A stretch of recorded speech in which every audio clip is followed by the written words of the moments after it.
kita tarik lagi, mundur ke belakang, bagaimana profil, visi, misi, dan profil program studi S1. Hari ini, semua program studi diarahkan menjadi OBE, kurikulumnya. Outcome Based Education. Outcome-nya yang dilihat. Dan dia harus merujuk pada SN Dikti atau SNPT, perguruan tinggi. Dan yang berikutnya, ketika dia terjun ke lapangan, dia harus merujuk pada KKNI level 6. Jika kita lihat SN Dikti sudah fix, kemudian visi misi bisa Anda lihat di program studinya masing-masing dan profil lulusan. Yang saya ingin bahas di sini adalah KKNI level 6-nya.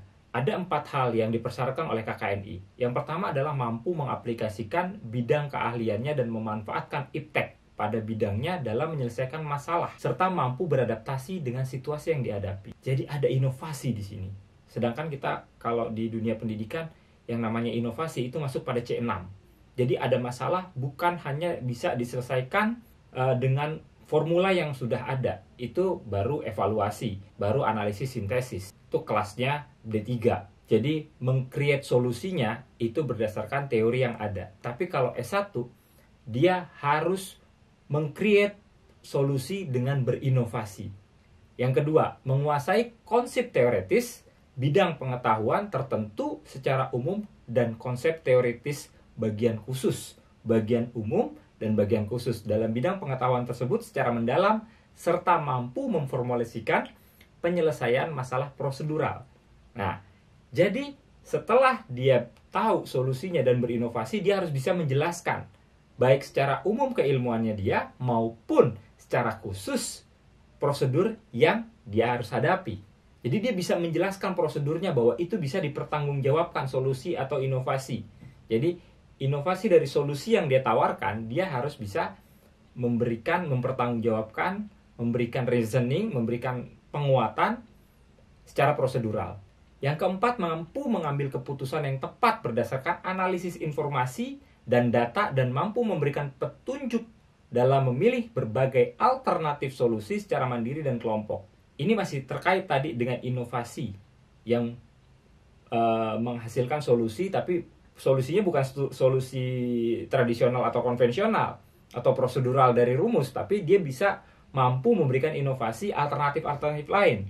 Nah, di sini dilihat keputusan analisisnya harus jelas, kemudian data-datanya juga harus bisa dipertanggungjawabkan dan mampu memberikan petunjuknya bagaimana alternatif-alternatifnya. Jadi kalau misalnya menggunakan konvensional seperti apa, menggunakan inovasi yang dia tawarkan, hasilnya bagaimana dan seperti apa. Dan apa kelebihannya, apa nilai kebaruannya. Nah, di sini kelihatan sekali bahwa relate dengan skripsi yang selalu menanyakan apa kebaruannya, apa nilai kebaruannya, di mana letak kebaruannya, atau bahasa kerennya apa novelty-nya.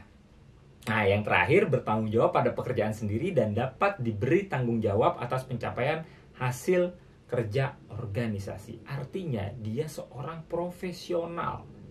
Kalau KKNI level 6 dan level 7 itu masuk ke dalam kategorinya profesional.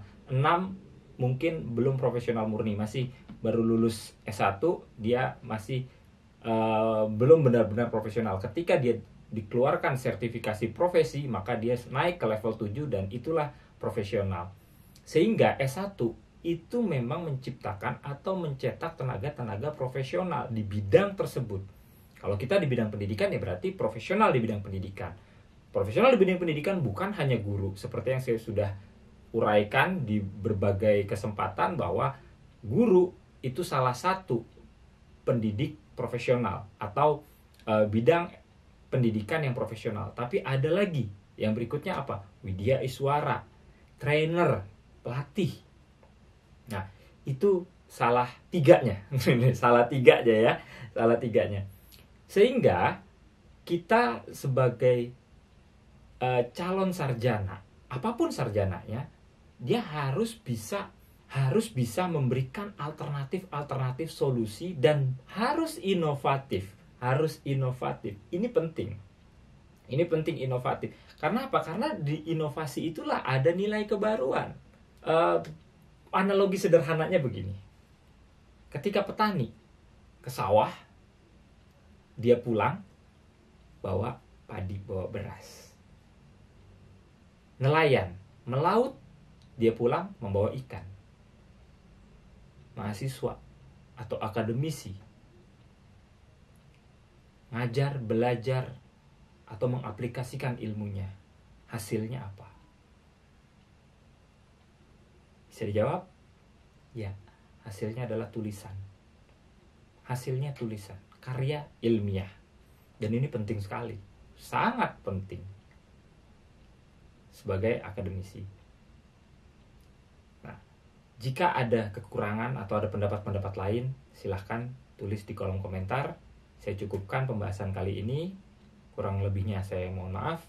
Wabillahi taufiq wal hidayah. Wassalamualaikum warahmatullahi wabarakatuh. Salam sejahtera buat kita semua. Terima kasih.